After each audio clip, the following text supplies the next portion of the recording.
안녕하십니까? 소망의 성도 여러분, 3월 26일 목요일 소망 등불 기도에 오신 것을 환영합니다. 오늘 하나님께서 우리에게 주신 말씀은 에스겔서 1장 1절에서 3절까지 말씀입니다. 제가 하나님의 말씀을 봉독해 올리겠습니다. 30째 해 넷째 달 초닷새에 내가 그발강가 사로잡힌 자 중에 있을 때 하늘이 열리며 하나님의 모습이 내게 보이니 여호아긴 왕이 사로잡힌 지 5년 그 달 초닷새라. 갈대아 땅 그발강가에서 여호와의 말씀이 부시의 아들 제사장 나 에스겔에게 특별히 임하고 여호와의 권능이 내 위에 있으니라. 아멘. 에스겔은 유다 왕국이 멸망하면서 바벨론으로 사로잡혀간 수많은 바벨론 포로 중에 한 명이었습니다. 그는 제사장이었습니다. 고향을 잃고 예배 처소를 잃고 제사장으로서 해야 할 일을 잃은 그런 포로로 끌려간 에스겔. 낯선 땅에서 이방 신전을 바라보며 그 고향을 잃은, 성전을 잃은 아쉬움과 슬픔을 달래고 있었던 그 에스겔이 하나님의 말씀을 듣는 장면이 본문에 나옵니다. 아브라함과 에스겔을 한번 생각해 보겠습니다. 아브라함은 하나님께서 그에게 가야 할 땅을 지시하시며 목표를 알려주셔서 희망찬 소망의 여정을 떠났습니다. 반면에 에스겔은 그가 원하지 않고 또 전혀 의도하지 않았던 하나님의 심판으로 나라가 망하고 성전을 빼앗긴 채 바벨론 제국의 포로로 끌려가는 그런 절망의 여정을 떠났습니다. 어떻게 보면은 아브라함은 복받은 여행이고 에스겔은 저주받은 여행처럼 보일 수 있는 상황입니다. 그러나 성경은 우리에게 결코 그렇게 말하지 않습니다. 왜냐하면 둘 다 이 여정에는 하나님이 동행하시는 여정이었기 때문에 이 두 여정이 상황은 달라 보일지 모르지만 복받은 여정이었음을 우리에게 증언하고 있습니다. 에스겔의 히브리어 발음은 에헤츠겔입니다. 에헤츠겔은 하나님께서 나를 강하게 하신다, 하나님께서 나를 힘있게 하신다라는 의미를 지니고 있습니다. 그 이름 자체가 나의 힘이 아니라 하나님의 힘을 의지한다라는 뜻은 우리에게 무엇을 말해주고 있습니까? 나의 강함이 아닌 하나님의 강함을 의지한다. 그것은 바꿔 말하면 내가 강하지 않다 할지라도, 내가 비록 연약하다 할지라도, 내가 비록 극단적인 상황에 가로막혀서 주저앉고 좌절한다 할지라도 나는 거기서 끝나지 않겠다. 나는 다시 일어서겠다라는 의미를 지니고 있다고 할 수 있습니다. 왜냐하면 나의 강함 자체가 나에게 달린 것이 아니라 하나님의 강함에 달린 것이기 때문에 내 상황이, 내 주변의 그 어떠한 열악한 환경이 나를 결코 꺾을 수 없고 주저앉힐 수 없다라는 것이 그 에헤츠겔이라는 이름에 담겨있는 고백이라고 할 수 있습니다. 지금 처해 있는 상황이 너무 어렵고 힘든 사람들에게는 하나님의 강함이, 하나님의 도움이 필요합니다. 하나님이 도와주시지 않으면 잠시도 버틸 수 없는 상황, 그런 절박한 상황 우리는 모두 피하고 싶어 합니다. 하지만 한편으로 이러한 절박한 상황이야말로 어떻게 보면 하나님의 강함을 가장 깊이 체험할 수 있는 복된 시간이 될 수 있음을 성경은 우리에게 증언하고 있습니다. 오늘 1절 말씀에 보면 에스겔은 사로잡힌 사람들과 함께 있다라고 말하고 있습니다.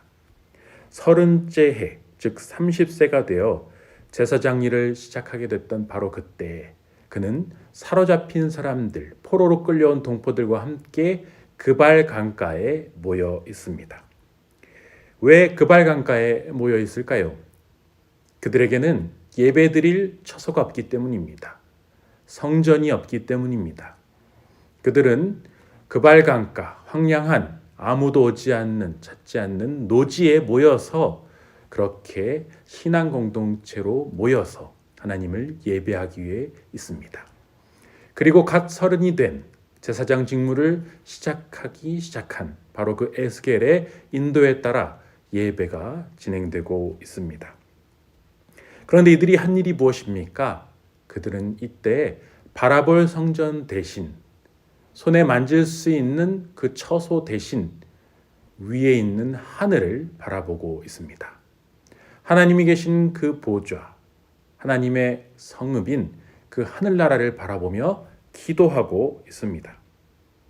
땅에 성전이 없을 때, 땅에 내가 의지할 처소가 없을 때, 땅에 나를 지켜주는 모든 성벽이 무너졌을 때 우리가 바라봐야 할 곳은 하늘입니다. 하나님이 계신 그 하늘, 하나님의 강함을 의지하며 하나님의 도우심을 바라보며 부르짖는 그 자리, 그 예배의 자리가 바로 제2의, 제3의 예루살렘 성전이 되는 것이고, 그곳에 하나님은 임재하시며 그곳에서 하나님은 가장 큰 영광을 받으시고 가장 큰 권능을 행하심을 이 본문은 우리에게 보여주고 있습니다. 우리는 의지할 것이 없을 때 하늘을 바라보며 기도해야 합니다. 우리가 그렇게 기도할 때 하나님은 반드시 우리에게 응답해 주십니다. 그 이후에 말씀을 보면 하늘이 열렸다라고 나오고 있습니다. 하늘이 열렸다라는 것은 무엇을 말합니까? 기도가 응답되었다. 하나님께서 반응하셨다. 하나님께서 그 모든 기도에 들으시고 또 책임져 주시기로 결단하셨다라는 것을 의미합니다. 고난의 때 하늘이 열리는 체험을 하는 것은 우리의 신앙을 굉장히 강하게 만들어 줍니다. 살아계신 하나님의 권능을 체험할 수 있는 그러한 광야의 학교가 바로 이 고난의 현장이라고 말할 수 있습니다. 온 세상에 기근이 임했을 때 떨어지지 않는 기름병과 또 곡식이 계속해서 솟아나는 그 항아리, 그것이 임했습니다. 도움의 손길이 하나도 없을 때 정말 이대로 굶어 죽을 수밖에 없는 것처럼 보였던 바로 그 로뎀나무 아래로 까마귀가 계속해서 먹을 것을 물어다 준 경험도 우리는 알고 있습니다. 하갈이 이스마엘과 함께 목이 말라서 이제는 죽게 되었다라고 울부짖을 때 하나님께서 샘을 열어주셨고 그 샘이 브엘라 헤로이로서 우리의 신앙에 계속 정순되고 있음을 우리는 알고 있습니다. 이 모든 고통의 시간, 사로잡힘의 시간, 기근의 시간, 말라 죽어가는 것처럼 보이는 바로 이 시간, 이 그발 강가에서의 사로잡힌 자들의 시간은 어떻게 보면 다시 없는 하나님의 놀라운 은혜를 체험할 수 있는 복된 시간이 될 수 있음을 성경은 우리에게 증언하고 있습니다. 그러나 이 모든 시간은, 이 모든 축복은 누구에게 열리는 것이냐? 바로 기도하는 자에게 열림을 성경은 우리에게 말하고 있습니다. 하늘을 바라보며 하나님을 찾는 사람, 함께 기도하며 함께 부르짖는 사람, 하나님의 권능을 사모하는 사람에게 이 놀라운 역사는 임하게 될 줄 믿습니다. 말씀을 마무리합니다. 한 가지 생각해 보고자 합니다.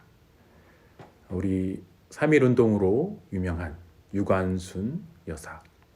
그 유관순이 활동하던 1920년 3월 1일, 그녀의 나이는 당시 18세였습니다. 그리고 에스겔이 이제 막 활약을 시작한 30살의 나이. 어떻게 보면은 이 두 청년이 거대한 제국을 향해서 저항을 시작하고 또 예배를 시작했던 것은 보잘것없고 미약해 보이는 작은 걸음처럼 생각될 수 있습니다. 제국의 지배자들, 세상의 힘 있는 권세자들의 눈에 볼 때는 너무나 미약한 이 흐름. 그러나 이 두 사람이 가슴 깊은 곳에 불을 품고 하나님을 향한 믿음의 걸음을 내디디며 또 민족과 국가와 또 예배자들을 위해서 그렇게 일어났을 때 하나님의 나라는 이미 그곳에 침투하기 시작했고 하나님의 승리는 이미 시작되었음을 우리는 알게 됩니다. 가장 힘들고 가장 어려운 이 시기, 정말 역사상 전례를 찾아보기 힘들 것 같은 온갖 파도가 세상과 교회를 향해 몰려오는 이 시기, 이 시기에 우리가 해야 할 일은 바로 푸른 희망을 품고 기도의 자리에서 작은 믿음의 말씀의 씨앗을 심고 그 하나님의 나라가 반드시 승리할 것을 믿는 것임을 우리가 기억하실 수 있기를 바랍니다. 이 시간 우리가 몇 가지 기도 제목을 놓고 함께 기도하겠습니다. 첫 번째로는 어렵고 힘든 중에도 하늘을 바라보며 기도하게 하시고 나의 강함이 아닌 하나님의 강함을 의지하여 승리하게 하옵소서. 두 번째로 코로나19로 인해 고통당하는 사람들을 위해 기도합니다.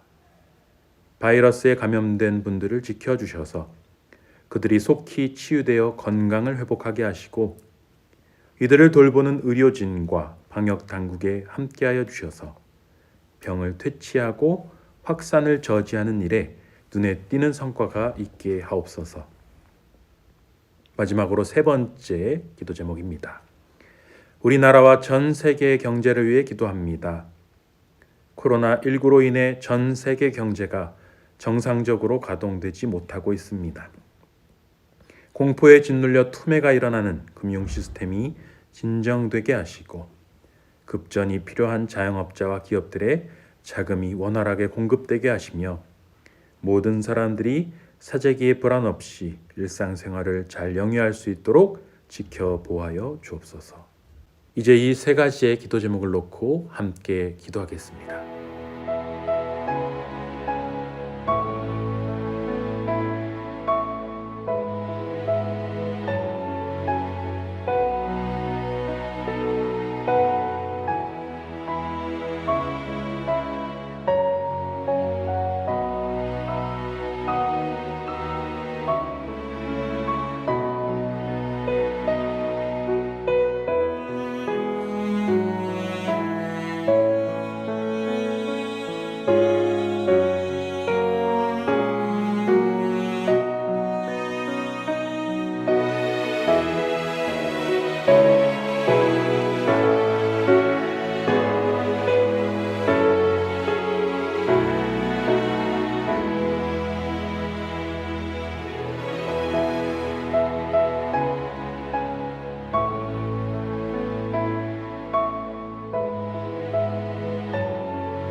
하나님 아버지, 지금 온 세상은 지금껏 겪어보지 못한 감염병의 공격에 시달리고 있습니다.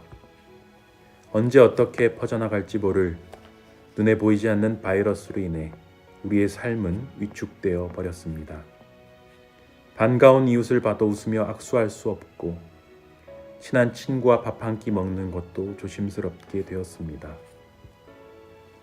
거리를 걸어가도 불안하여 마스크를 착용해야 하며 개학이 한참 지났을 시기임에도 아이들은 학교와 유치원에 갈 수 없는 상황입니다.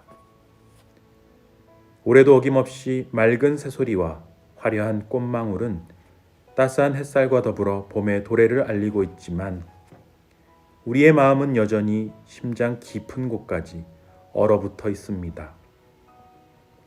우리의 모든 아픔과 공경을 아시는 주님, 우리를 돌아보아 주시옵소서.